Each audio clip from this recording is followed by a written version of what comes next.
ચાલો, good morning students. હવે ગઈકાલના આપણા લેક્ચરમાં આપણે અહીંયા જોઈ ગયા કે વિદ્યુત ક્ષેત્ર કોને કહેવાય. શું વ્યાખ્યા આપી હતી કે કોઈ પણ વિદ્યુત ભારની આસપાસના કોઈ પણ બિંદુએ એકમ ઘન વિદ્યુત ભાર પર લાગતા વિદ્યુતીય બળને તે બિંદુએ વિદ્યુત ક્ષેત્ર અથવા તો વિદ્યુત ક્ષેત્રની તીવ્રતા કહેવાય. એટલે આ વિદ્યુત ક્ષેત્રની આપણે એક વ્યાખ્યા આપી ગયા.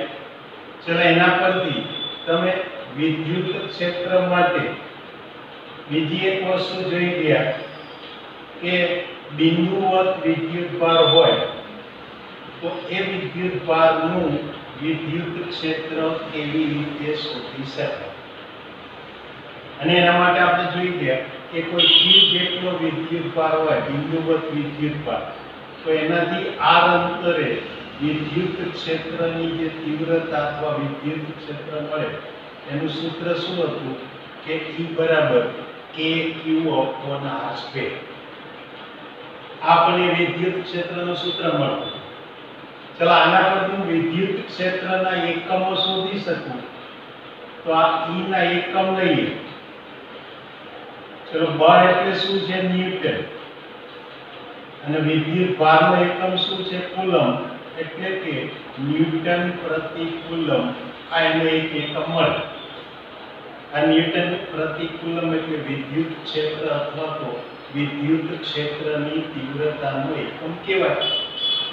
ચલો આ એકમને પરીક્ષક આ રીતે પણ દર્શાવી શકે કે ન્યૂટન પ્રતિ કુલમ. હવે આને મીટર વડે ગુણી નાખીએ, મીટર વડે ભાગી નાખીએ તો ન્યૂટન મીટર એટલે શું થઈ ગયા? જૂલ. અહીંયા કુલમ મીટર. એ જૂલ પ્રતિ કુલમ એને તમે અહીંયા આગળ નામ આપશો વોલ્ટ.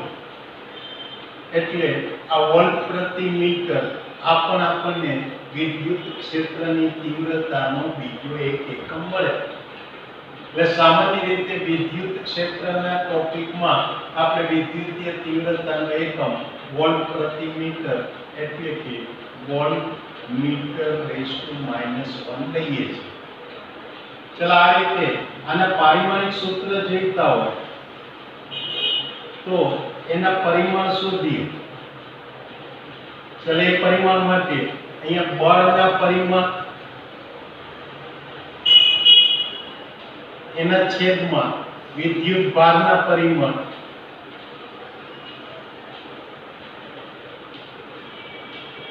માટે બળના પરિમાણ એટલે m1 l1 t-2. વિદ્યુત ભારનું પરિમાણ એટલે q અને માટે આનું પારિમાણિક સૂત્ર મળે m1 l1 t-2 q-1. અથવા વિદ્યુત ભારને એમ્પિયર ઇન્ટુ સેકન્ડના સ્વરૂપમાં દર્શાવીએ તો આ પારિમાણિક સૂત્ર મળે m1 l1 t-3 a-1. એટલા વિદ્યુત ક્ષેત્ર અથવા તો વિદ્યુત ક્ષેત્રની તીવ્રતાના એકમને પરિમાણ મળે. હવે પછી મારે શું છે કે એક કરતા વધારે વિદ્યુત ભારો હોય તો એ તંત્રનું કોઈ પણ બિંદુએ વિદ્યુત ક્ષેત્ર કેવી રીતે મળે. એટલે કે એક કરતા વધારે વિદ્યુત ભારો એના તંત્રનું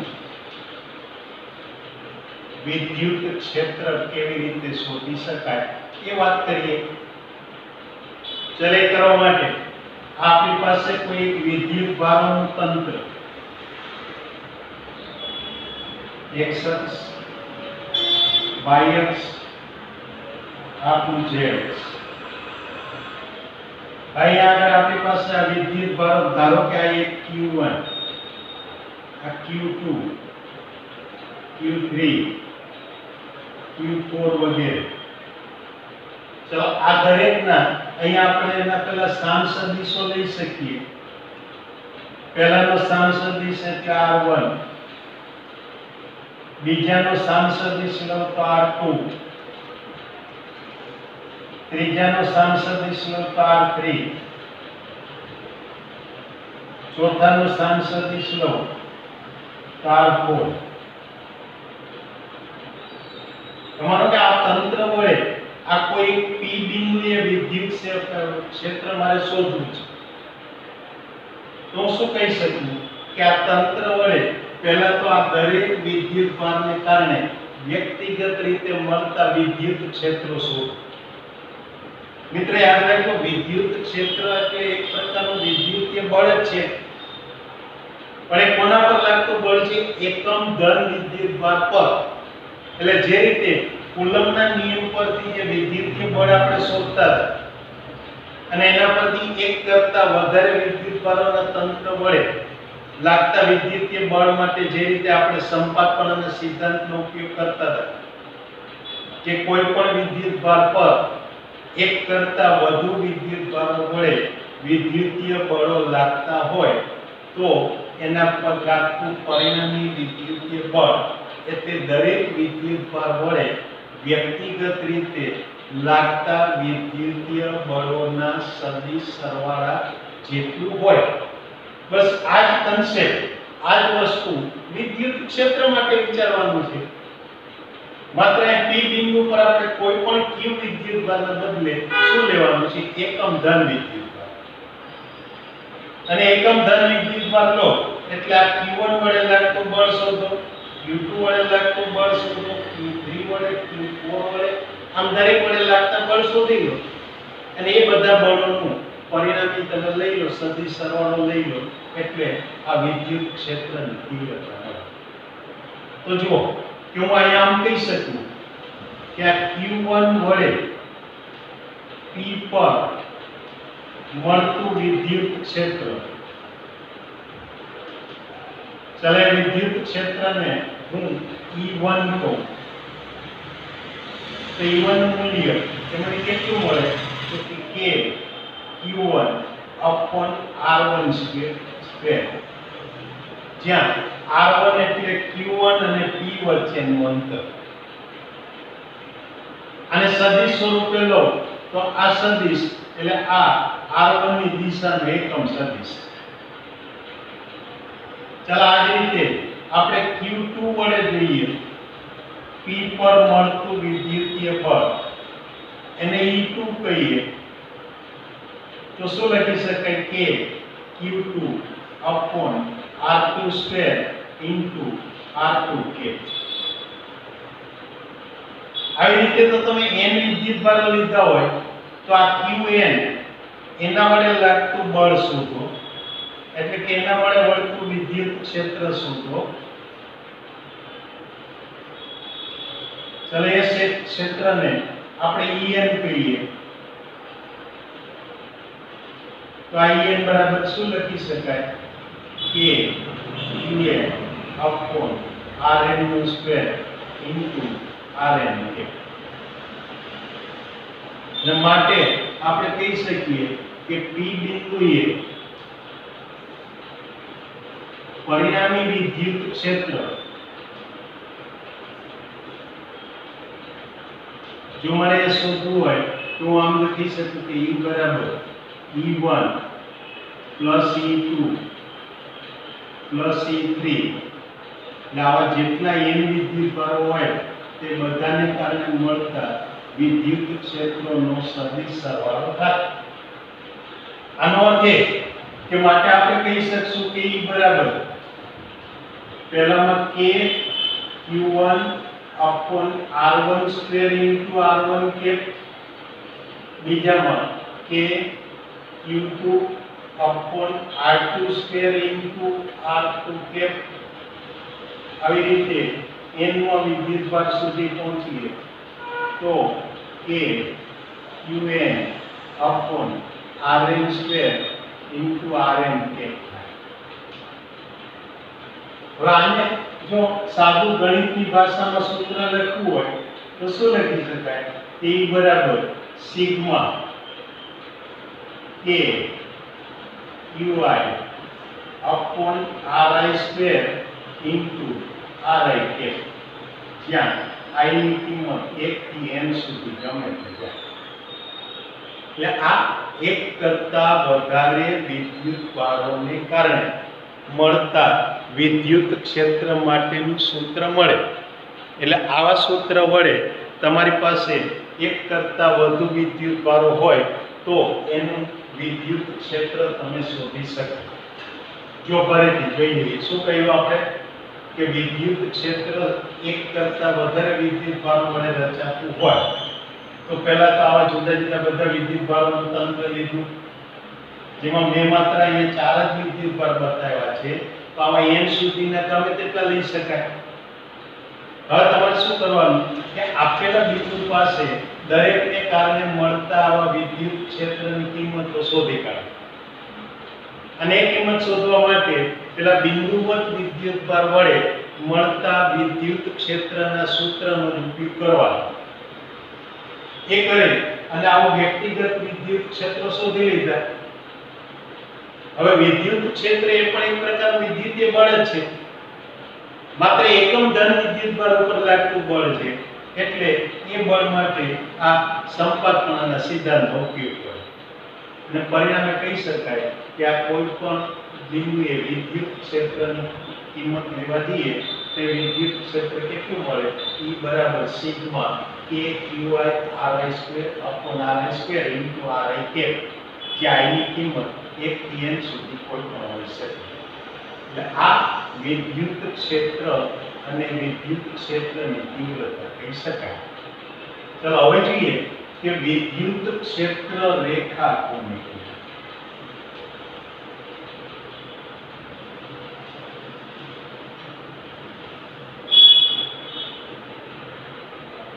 તો જો મિત્રો, વિદ્યુત ક્ષેત્ર એ એક પ્રકારની ભૌતિક અસર છે. એ કોઈ ભૌતિક પદાર્થ નથી. પરિણામે આપણે ક્યાંય આકૃતિ દોરી અને કોઈ વિદ્યુત ભારના વિદ્યુત ક્ષેત્રની રજૂઆત કરી શકીએ. એટલે વિદ્યુત ક્ષેત્રની રજૂઆત કરવી હોય તો મારે કંઈક રીત અપનાવવી પડે.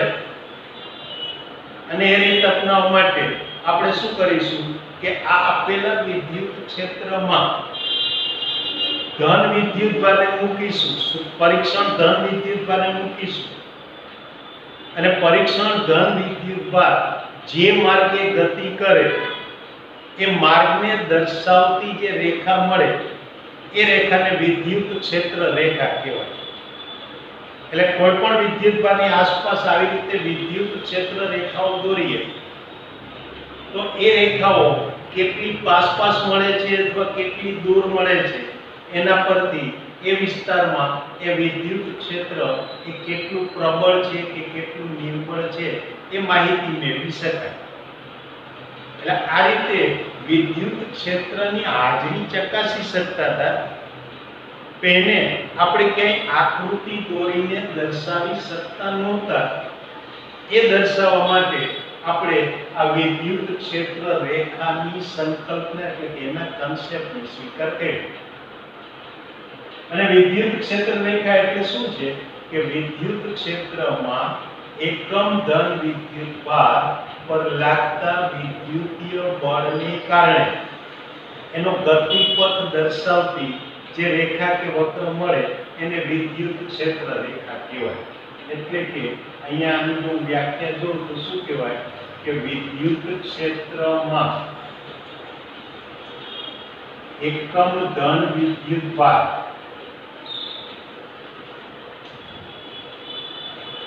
એના પર લાગતા એ વિદ્યુતીય બળ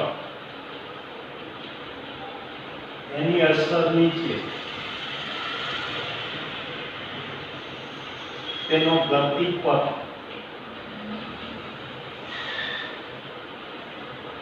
દર્શાવતા વક્ર કે રેખાને વિદ્યુત ક્ષેત્ર રેખા કહેવાય.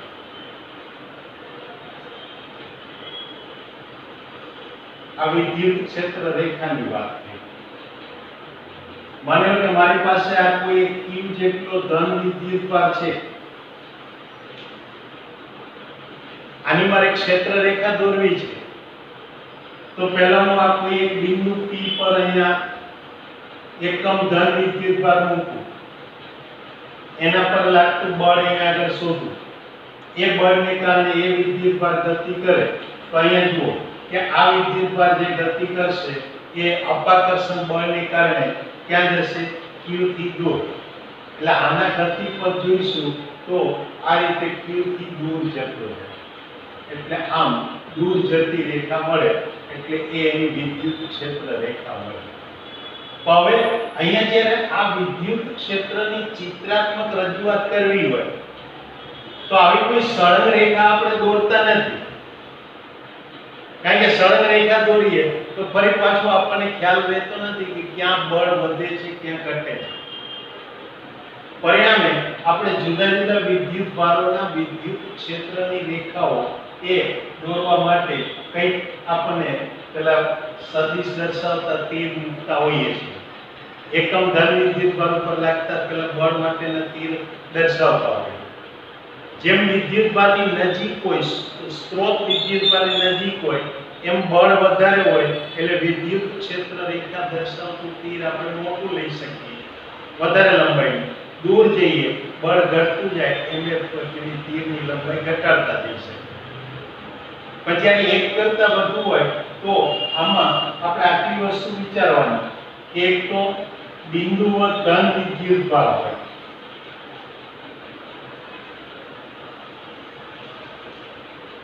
તો એની વિદ્યુત ક્ષેત્રની બળ રેખા એ બળ રેખા અથવા તો વિદ્યુત ક્ષેત્રની રેખા કે આપણને આ રીતે મળે કે આ ધન વિદ્યુત ભાર એટલે અહીંયાથી આમ દૂર જતી આવી બધી રેખાઓ મળે.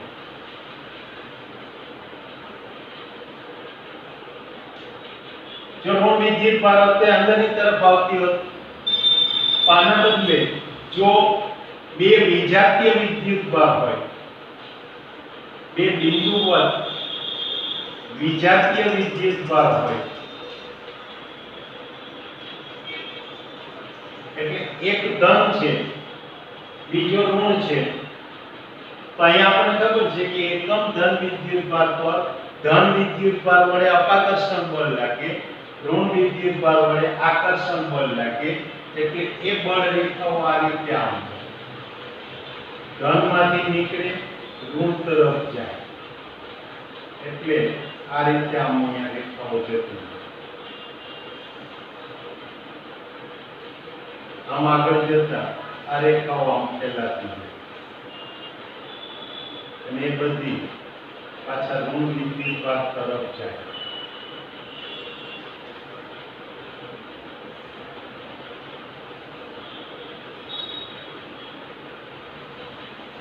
તો આ આપણે વિદ્યુત ક્ષેત્રની બળ રેખાઓ આવી રીતે મળી શકે. ચાલે મારે દોરવી હોય તો મારે શું કરવાનું કે આવા વિદ્યુત ક્ષેત્રમાં આ કોઈ પણ બિંદુ પર પરીક્ષણ વિદ્યુત ભાર મૂકવાનો. ચાલે એમ મૂકી એના ઉપર આ બંને વડે લાગતા બળ શોધવાના. એ બળ શોધીને એના ઉપર પરિણામી બળ શોધો, તે પરિણામી બળની દિશા એટલે આ વક્રના સ્પર્શકની દિશા મળે, એટલે એની આગળથી આ રીતે આ ક્ષેત્ર મળે. હવે એની બાજુના બિંદુ પર મૂકો તો ત્યાં આગળ જોશો તો ત્યાં જે બળ છે એ આ સ્પર્શકની દિશામાં જાય, એટલે જેમ જેમ તમે આગળ જશો એમ એ બળની દિશા પણ બદલાતી જાય, એટલે કે ક્ષેત્ર રેખાની જે છે એ બદલાતી જાય. આવી આ વિદ્યુત ક્ષેત્ર રેખા એની કંઈક લાક્ષણિકતાઓ આપણને મળે. તો વિદ્યુત ક્ષેત્રની રેખાની લાક્ષણિકતાઓ.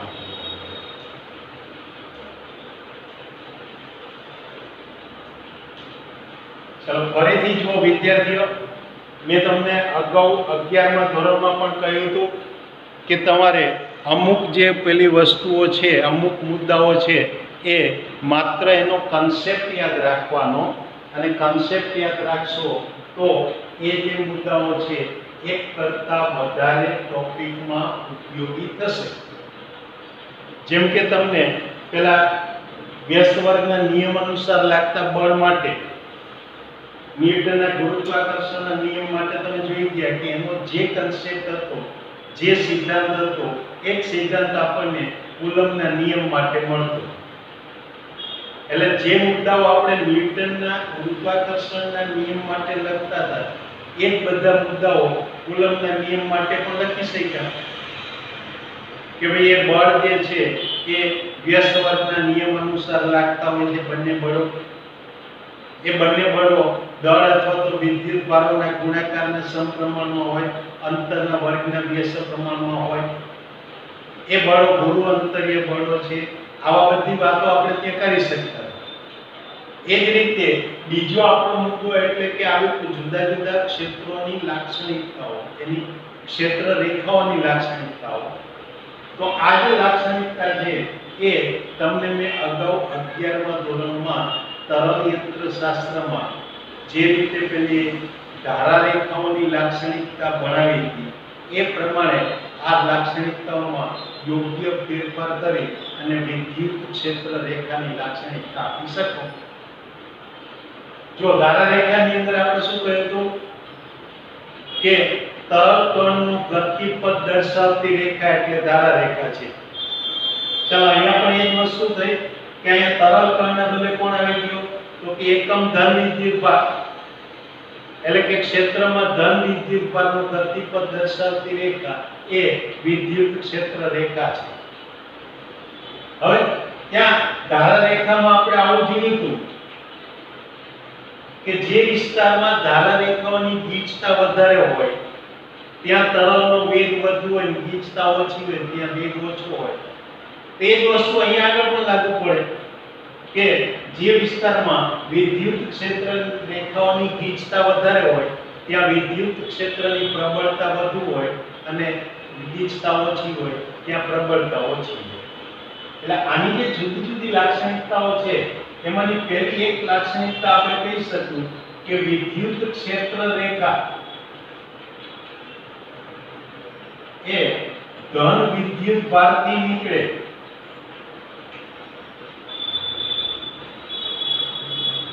અને ઋણ વિદ્યુત ભાર તરફ જાય. આની પહેલી લાક્ષણિકતા મળે કે કોઈ પણ વિદ્યુત ક્ષેત્ર રેખા હોય કે ધન વિદ્યુત ભારથી નીકળે અને ઋણ વિદ્યુત ભાર તરફ જાય. અહીંયા યાદ રાખજો કોઈ પણ વિદ્યુત ક્ષેત્ર રેખા ઋણ વિદ્યુત ભારમાંથી નીકળીને ધન પર આવતી નથી. પરિણામે અહીંયા તમે જોઈ શકો છો કે આ બધી ક્ષેત્ર રેખાઓમાં તીરના સંકેતો મેં ધનથી ઋણ તરફ દર્શાવેલા છે. એટલે પહેલો એક મુદ્દો યાદ રાખવાનો કે વિદ્યુત ક્ષેત્ર રેખા ધન વિદ્યુત ભારથી નીકળે ઋણ વિદ્યુત ભાર તરફ જાય. એટલે કે આ ક્ષેત્ર રેખા ક્યારેય પણ બંધ ગાળો રચે નહીં. બંધ ગાળો રચવાનો અર્થ શું થયો કે કોઈ એક દિશામાં ધનથી નીકળીને ઋણ પર જતી હોય અને જો એ બીજી રેખા ઋણમાંથી નીકળીને ધન પર પાછી આવતી હોય તો એમ કહી શકાય કે એને બંધ ગાળો રચેલો છે. પણ અહીંયા આવું તો જોવા મળશે નહીં. એટલે આ વિદ્યુત ક્ષેત્ર રેખામાં બંધ ગાળો રચાશે નહીં. એટલે વિદ્યુત ક્ષેત્ર રેખા ધન વિદ્યુત ભારથી નીકળી ઋણ વિદ્યુત ભાર તરફ જાય. તો બીજા મુદ્દામાં મેં તમને કહ્યું હમણાં એ પ્રમાણે કે કોઈ પણ વિસ્તારમાં એ વિદ્યુત ક્ષેત્ર રેખાઓની ગીચતા એ તે વિસ્તારમાં વિદ્યુત ક્ષેત્રની તીવ્રતાના એટલે કે વિદ્યુત ક્ષેત્રના મૂલ્યના સમપ્રમાણમાં હોય. જ્યાં ક્ષેત્રની પ્રબળતા વધુ ત્યાં બધી રેખાઓ પાસ પાસે એટલે ગીચતા વધુ. જ્યાં ક્ષેત્રની પ્રબળતા ઓછી ત્યાં એકબીજાથી દૂર એટલે કે એની ગીચતા ઓછી. એટલે કે કોઈ પણ વિસ્તારમાં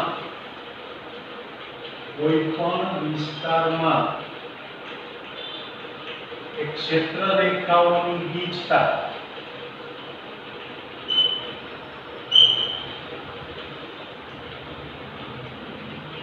તે વિસ્તારમાં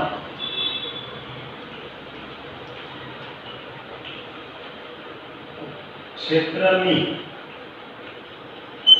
પ્રબળતાના સમપ્રમાણમાં હોય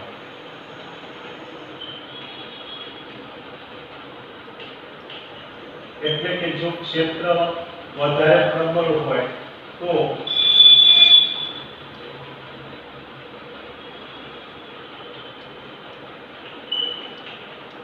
વધુ પ્રબળ ક્ષેત્ર માટે દિશા વધુ હોય એટલે કે રેખા પાસે હોય અને ઓછું પ્રબળ હોય તો એકબીજાથી દૂર એટલે દિશા ઓછી. એટલે આ રીતે કોઈ પણ વિસ્તારમાં ક્ષેત્ર રેખાઓની દિશા એ વિસ્તારમાં ક્ષેત્રની પ્રબળતાના સમપ્રમાણમાં હોય. મિત્રો યાદ કરો, બીજી એક વાત મેં પેલી ધારા રેખા માટે કહી હતી કે કોઈ પણ બે ધારા રેખાઓ એકબીજીને ક્યારેય છેદતી નથી. અને એમાં આપણે સમજૂતી આપી હતી કે જો એ રેખાઓ એકબીજીને છેદે તો છેદ બિંદુ પાસે બે જુદી જુદી રેખાઓના બે જુદા જુદા સ્પર્શકો મળે. પરિણામે વ્યાખ્યા પ્રમાણે બંને આપણને એક જ બિંદુએ વેગની બે અલગ અલગ વેગ દર્શાવે અને એ શક્ય નહોતું. માટે આપણે કહી શકતા હતા કે ધારા રેખાઓ એકબીજીને છેદતી નથી. એ પ્રમાણે અહીંયા પણ કહી શકાય કે કોઈ પણ બે વિદ્યુત ક્ષેત્ર રેખાઓ એ ક્યારેય પણ એકબીજીને છેદતી નથી.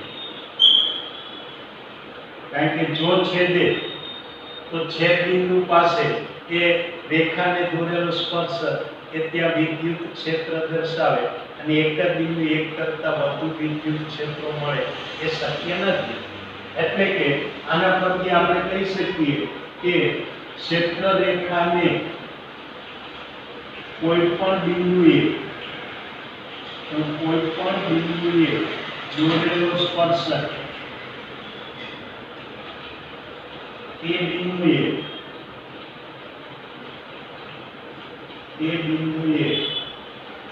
વિદ્યુત ક્ષેત્ર દર્શાવે. એટલે કે વિદ્યુત ક્ષેત્રની દિશા દર્શાવે.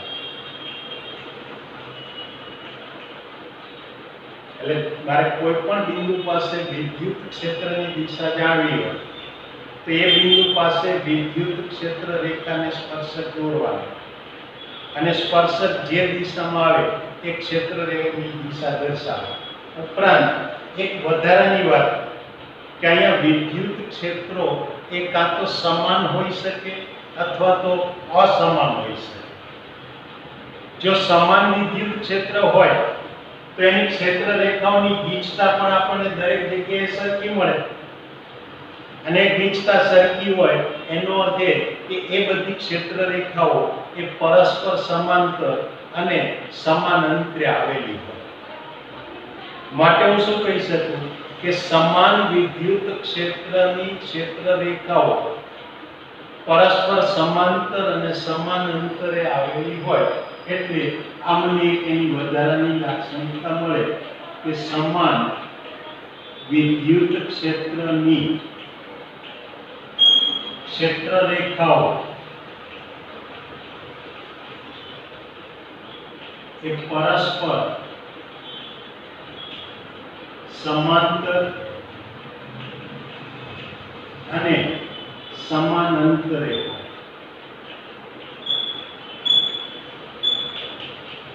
આ મને એની કંઈક લાક્ષણિકતા હોય. તો જુઓ, આથી આપણે વિદ્યુત ક્ષેત્ર અને ક્ષેત્ર રેખાઓની લાક્ષણિકતા. ચાલો જુઓ, વિદ્યુત ક્ષેત્ર માટે ઓ માય ગોડ,